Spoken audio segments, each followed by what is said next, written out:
याचा अर्थ त्या ठिकाणी मोठ्या प्रमाणामध्ये गर्दी होण्याची शक्यता आहे। दरम्यान ही एक दृश्य आपण बघतोय, याच्यामध्ये प्रियंका गांधी ज्यांना डिटेन केलेलं होतं त्यांच्यासोबत इतरही सुप्रिया श्रीनाथ असतील किंवा इतरही जे नेते आहेत काँग्रेसचे ते दिसत आहेत आणि त्यांच्या समवेत सोनिया गांधी या पोहोचलेल्या आहेत।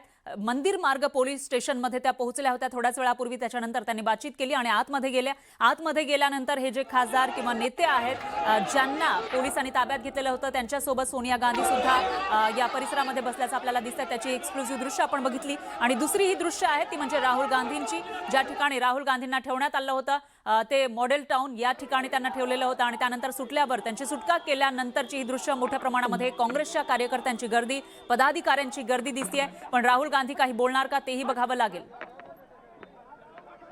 हे एक्सक्लुसिव्ह दृश्य आहे दिल्लीमध्ये आज काँग्रेस आक्रमक झाली। काँग्रेसचे मोठे नेते मुख्य म्हणजे आक्रमक झाले। काल विद्यार्थी रस्त्यावर उतरलेले होते, संसद मार्च त्यांनी काढलेला होता, काही विद्यार्थ्यांवर लाठीमार करण्यात आला, त्याच्यामध्ये काही विद्यार्थी जखमी झाल्याची दृश्य सुद्धा समोर आली होती आणि त्यानंतर आज काँग्रेसनं त्या घटनेचा निषेध तर केलाच, पण त्याचबरोबर विद्यार्थ्यांच्या ज्या मागण्या होत्या ते घेऊन काँग्रेसकडून आज आंदोलन करण्यात आलं आणि मुख्य म्हणजे काँग्रेसचे जे मोठे नेते आहेत, सगळ्यात महत्त्वाचे जे नेते आहेत ते आज जमिनीवर बसून आंदोलन करताना दिसून आलेले होते।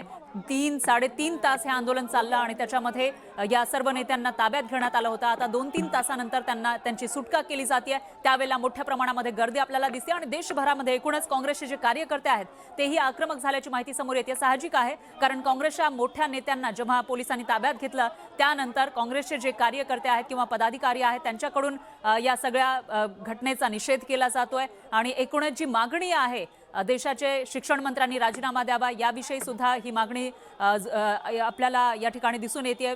या विरोधकांकडून ही मागणी सुद्धा पुन्हा एकदा जोर धरू लागलेली आहे आणि आता जेव्हा राहुल गांधी यांची सुटका करण्यात आली आहे त्याच्यानंतर राहुल गांधी पुढे नेमकं काय करणार